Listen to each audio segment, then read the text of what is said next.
Hola, buenas tardes. Soy Ana Huertas López, doctoranda por la Universidad Autónoma de Barcelona en el Departamento de Pedagogía Aplicada y vengo a presentarles en este octavo internacional Virtual Conference on Education, Research and Innovation que viene de 2024 la siguiente comunicación. La necesidad tutorial del estudiante de estudios superiores musicales, ¿demanda o prevención? A decir verdad, existen muchas referencias sobre la necesidad de la orientación y la tutoría en estudios superiores,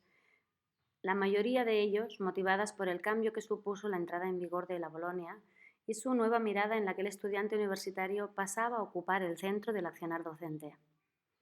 Nos parece pertinente citar otras aportaciones sobre modelos tutoriales basados en la prevención y sus motivaciones, como Pantoja y Campoy 2009, Monge 2009, y López Gómez 2017.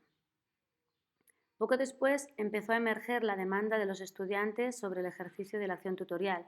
Cano Rodríguez 2008, Gil Alvaroba,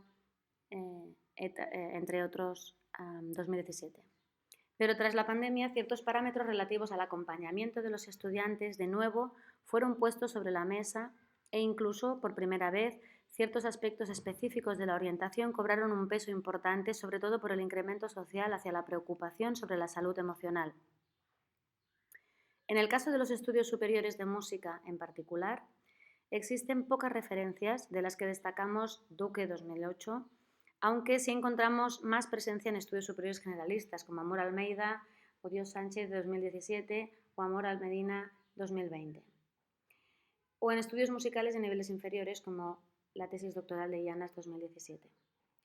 Para la presente investigación, el objetivo principal residía en comprender y conocer de primera mano la concepción de la tutoría en los estudios superiores de música de los 4 centros en los que se imparten en Cataluña, de cuyo análisis se prevé analizar las barreras y o dificultades en su ejercicio para proponer propuestas de mejora.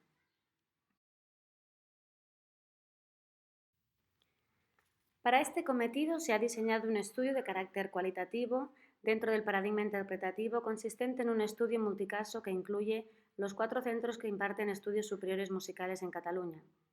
Este estudio ha sido diseñado en formato multifásico y secuencial. Los resultados aquí expuestos pertenecen a la primera fase de esta investigación, en la que se realizaron 68 entrevistas a participantes clave, 34 profesores tutores y 34 estudiantes de primero y cuarto curso, y en la que se han utilizado entrevistas semiestructuradas. Las entrevistas semiestructuradas fueron diseñadas ad hoc para esta primera fase de aplicación. Estaban formadas por 2 bloques de preguntas, uno de carácter conceptual y otro de carácter organizativo. El enfoque utilizado durante las grabaciones de las entrevistas permitía al informante expresarse en el marco de su comprensión del concepto, la contraposición entre su ideal y su percepción real, así como sobre su diseño u organización ideal y su concreción en su práctica habitual. Las entrevistas fueron transcritas, analizadas a través del software Atlas-T y se realizó un análisis de contenido centrado en primer lugar en las variables enmarcadas en el marco teórico, que se incluyeron otras variables nuevas o no esperadas como fruto de las aportaciones de los informantes, de las que se obtuvo un listado de códigos descriptivos. En primer lugar, mostramos los descriptores utilizados por los informantes durante las entrevistas cuando definían la tutoría. Al hacerlo vemos que encontramos más descriptores y más variedades en el grupo de los informantes del profesorado tutor que en el de los estudiantes, y vemos también que coinciden en algunos de ellos. Sería previsible esperar que hubiese concordancia entre los descriptores utilizados por ambos grupos de informantes dentro de una misma institución, pero destacamos que no siempre así se produce. Por ejemplo, podemos destacar que la visión de la tutoría como un acompañamiento y ampliación de la mirada por parte del profesorado de los 4 centros, no estando presente en el grupo de estudiantes de C2, mientras que sí lo está en el resto. Por otro lado, aparecen conceptos asociados a casos particulares, como el de la mediación en el caso 2. Así también podemos destacar que para el estudiantado no aparecen asociados a la tutoría conceptos tipo toma de decisión consciente o espacio de aprendizaje. Cuando hablamos del ejercicio de la misma, nos sorprende que tutoría solo se percibe como una acción que debe sostenerse en el tiempo por parte del profesorado tutor, en C1, C2 y C3, y en el caso de los estudiantes solo aparece en C1. A pesar de que la tutoría haya sido descrita como un acompañamiento en todos los casos, se contrapone con la existencia de una aplicación basada en la demanda. Esta aparece de forma generalizada en los 4 centros y en ambos grupos de informantes a excepción del estudiantado de C2. También aparece en menor grado su contrario, es decir, la aplicación de la tutoría basada en el ejercicio de la prevención que aparece en el profesorado tutor y el estudiantado de C1 y solo en el profesorado tutor de C2. En cambio, cabe destacar que solo en el grupo de estudiantes de los 4 centros, con distinta incidencia, se recalca el hecho de que la tutoría debería ser planificada, siendo esta característica ausente en el discurso del profesorado tutor de los 4 centros. En la siguiente tabla se muestran la frecuencia de aparición de los códigos en las entrevistas de la fase 1, por lo que se constata. En la siguiente tabla se muestran la frecuencia de aparición de los códigos en las entrevistas de la fase 1, por lo que se constata que existe diferencia entre los casos, siendo esto indicativo del grado de incidencia. En la siguiente tabla se muestran la frecuencia de aparición de los códigos en las entrevistas de la fase 1, por lo que se constata que existe diferencia entre los casos, siendo esto indicativo del grado de incidencia o presencia de dichos elementos en el constructo conceptual de los participantes de cada caso. Grosso modo, podemos destacar el contraste entre la aparición de la concepción a demanda y la preventiva, así como en general existe más la presencia de los mismos en C1 que en el resto de casos.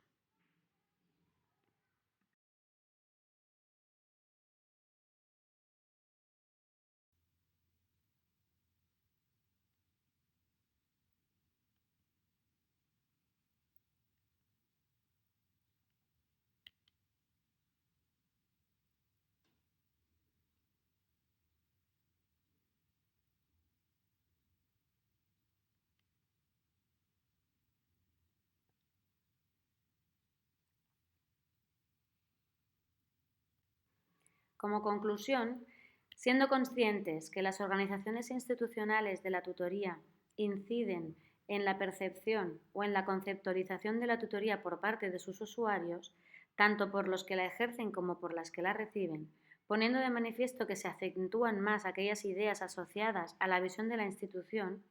lo que nos lleva a determinar que existe una falta de conocimiento y, por lo tanto, de formación en relación a lo que la tutoría en sí misma es o debería ser. En general, también podemos concluir que los 4 centros tienen visiones distintas del uso y aplicación de la tutoría, y eso se pone de manifiesto en el tipo de respuesta que dan los informantes y en el conocimiento que tienen los informantes sobre su existencia y sobre su uso. Asimismo, en los casos con más tradición en el uso de la tutoría, se recogen más riqueza en la descripción de los conceptos y sus matices. A pesar de todo ello, podemos concluir que existiendo diferencias entre los casos, tanto en tradición como en el ejercicio tutorial, así como en la misma institucionalización, se comparte una definición, en esencia, basada en el acompañamiento, con una aplicación en un sentido opuesto al como es el de la demanda del estudiante. Asimismo, se percibe el acompañamiento, pero este no se concibe como una acción sostenida en el tiempo, por lo que se hace difícil poder acompañar un proceso con una actuación puntual o de tipo remedial, por lo que aparece de forma subyacente de nuevo la idea de la demanda como dinámica tutorial. O dicho de otro modo, que la tutoría debe ser sostenida en el tiempo, pero sin anticipación, sin planificación, sin diseño, lo que es contradictorio en esencia. Con una mirada más amplia del fenómeno, creemos importante destacar que el hecho de que se conciba la tutoría de una manera y se aplique de otra puede deberse, por un lado, a una confusión del propio tutor en su mismo ejercicio en el que puedan faltar conocimientos, formación o recursos para que pueda desarrollarla de otra forma, y o, por otro lado, que exista un problema de institucionalización, es decir, que la institución diseña una tipología de estructura que no recoge la totalidad de lo que el concepto lleva implícito, y por consiguiente, a pesar de que el tutor tenga una concepción concreta de lo que debería ser el ejercicio que hace de la tutoría, actúa de manera opuesta por indicación de protocolos institucionales. En estos términos, revisar las estructuras organizativas en relación al ejercicio de la acción tutorial podría ser el punto de partida para analizar qué incidencia tiene la conceptualización y qué incidencia tiene el diseño institucional escogido en relación al contexto en el que se encuentra.